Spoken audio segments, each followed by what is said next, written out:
Yo, what's going on, everybody? This is Dylan Talk Sports. My name is Dylan. What we'll be discussing is we're going to be talking about Mike Vrabel being fired from the Titans and then electing to move on from Mike Vrabel, who I still think is a very good coach, and I am surprised he's not been hired yet at the time of recording this, that they have decided to then move on and hire Brian Calahan, the OC from the Cincinnati Bengals, who has basically made the Cincinnati Bengals so good with Jamar Chase, T. Higgins, Joe Burrow, obviously. The Tennessee Titans have elected to move in a different way of how their organization is going to be run. They've went from a defensive-minded, hard-nosed, we're going to play everything to the T, get every single detail right. Basically the Belichick way of what Vrabel's kind of did in his system, and it worked for a number of years, ever since that 2021 season or 2020 season, whenever they went to the number one seed, became the number one seed, they lost to the Bengals. They have been on a little bit of a downslope. The team struggled last year. They were at one point were like 7-3. They lost a bunch of their games, lost the division in the very last game of the season to the Jacksonville Jaguars. This year they struggled a good bit. They didn't end up getting winning about like 5 or 6 games. Really bad season. And I'm not gonna lie, I thought in my mind maybe Vrabel will come back. Little did I know the Titans, literally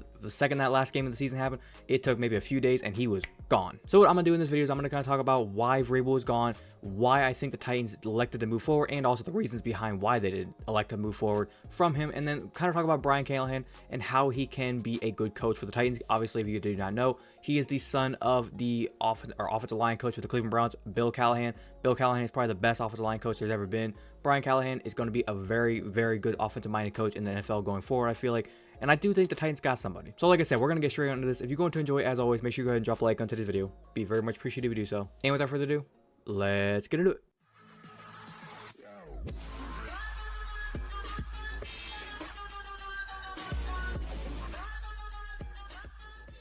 Now, first up, let's talk about Mike Vrabel. As we know, he was hired back in 2018. He was hired, came from the Belichick tree, the kind of this hard-nosed, minded guy.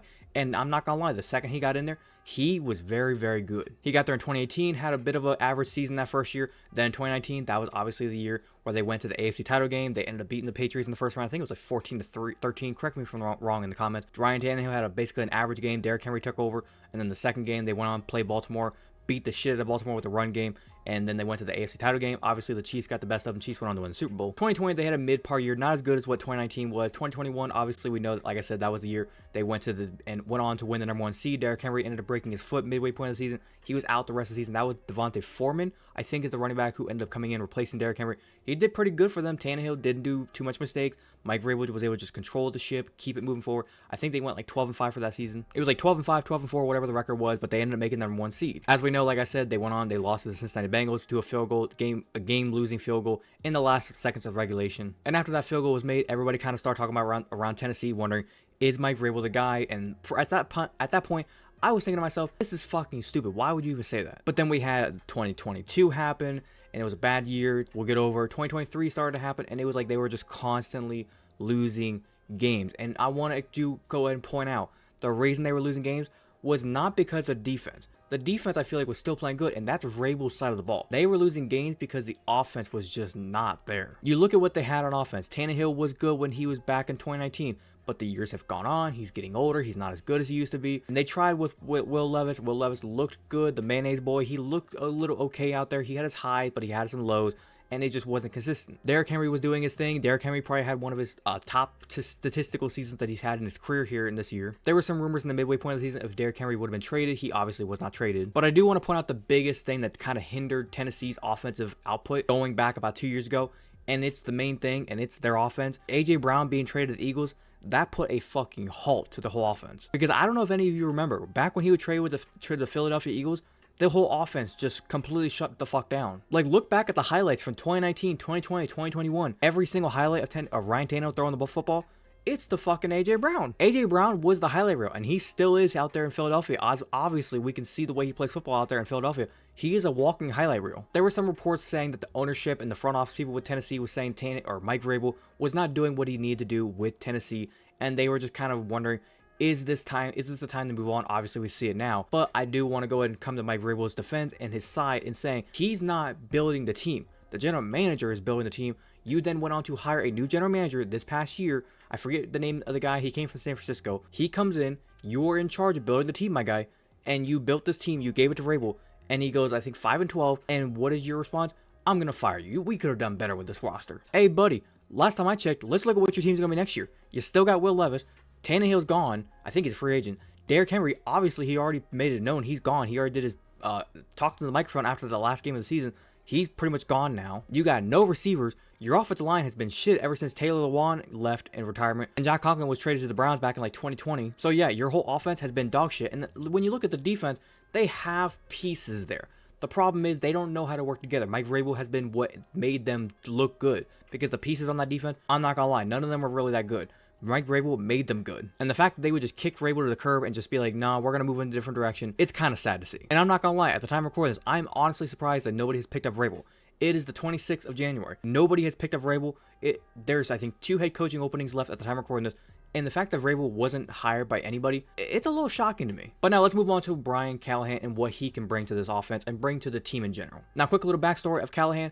It says here he broke into the NFL as an offensive assistant for the Denver Broncos in 2010. He served in various roles, including coaching assistant, offensive quality control coach, and offensive assistant through 2015 when Peyton Manning quarterbacked the Broncos to a Super Bowl winning season. It says here Callahan's extensive experience working with top quarterbacks includes serving as Lions quarterbacks coach during the 2016-2017 seasons when he worked alongside the then Detroit Lions quarterback Matthew Stafford. And then the following season, he then saw in the same role with the Oakland Raiders in 2018 where he helped quarterback Derek Carr reach his 4,000 passing yards for the first time in his career. And then as we know, the following year, then he moved on to Cincinnati in like 2020, 2021. He helped Joe Burrow have his great season. 2020, a little bit of an afterthought because Joe Burrow tore his ACL that year. 2021, great season, went to the Super Bowl. 2022, great season, went to the AFC title game. And then obviously this year, Joe Burrow went down.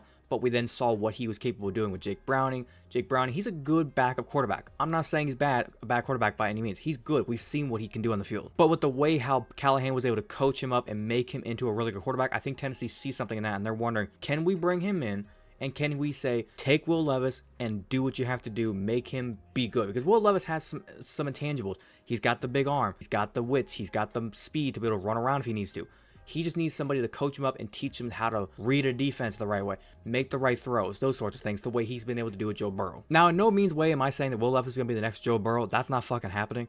But I'm saying he can make him a better quarterback. Now, here's what I'll say about Tennessee. I think they are moving in a direction of where they want to be an offensive team. They want to get back to the offensive juggernaut. Past about 5 years, they've been just this defensive, run the ball, pound and ground type team. And there's nothing wrong with that as long as you're winning. But now I think they're looking at the way the evolution of the NFL has gone, and they're looking at teams throwing the ball, spread offense, taking deep shots all over the field, and I think Tennessee might want to go to that. Now, obviously, the first things that comes to mind is the GM going to give Calahan some pieces to work with? Because if he's going to basically say next season you're going to have the same receivers and good luck, that's not going to work. You need receivers. If I had to look around this team and I would say, what does Tennessee need to do to fix their team going forward? I would say this. I'd say number one, you need receivers. Receivers.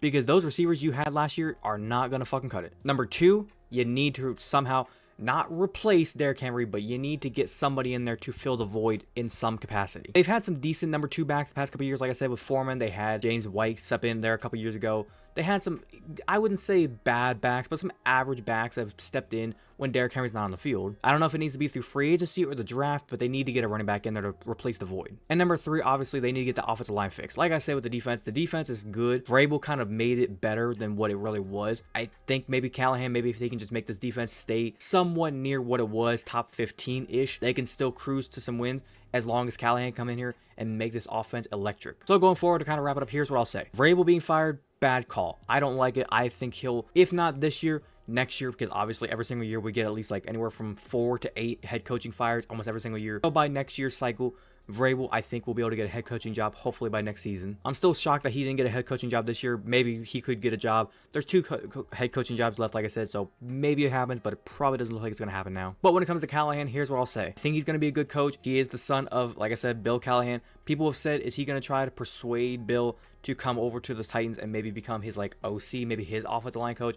There's been reports that Cleveland Browns have heard this could happen, and they basically walked up to Bill Calahan and just gave him an empty checkbook and said, add as many zeros as you want. It could be just like a rumor, but I'm just saying I wouldn't be surprised if Cleveland Browns really did that, because he is a great offensive line coach and I don't want to lose him. I'm a Browns fan. I don't want to lose him. But ultimately, to kind of wrap it up completely, I think Callahan's going to do a good job in Tennessee. Are they going to be transformed by next season? For all we know, maybe. They could be like what Houston was last year, where Houston was just dead dog shit at the last year. Nobody thought they were going to be good this year, and they just like completely transformed everything. Maybe Tennessee could be that team this year. But other than that, that's going to do it for today's video. Hopefully you guys did go and enjoy today's video. If you did enjoy, as always, make sure you go and drop a like on today's video. Be very much appreciated if you do so. If you wanted to watch the entire enjoyed today's video, thank you very much, and you want to leave your opinion down in the comment section down below. Like I said, if you think Tennessee is making the good call, bad call by firing Vrabel, if you think Calahan being the new head coach is a good idea, bad idea, like I said, leave your opinion in the comments. If you're a fan of the content that I do post here and you want to go and hit that big red subscribe button, feel free to do so, and do not forget to hit that little notification bell to be notified the second I post. But without further ado, this has been Talk Sports. Have a great day.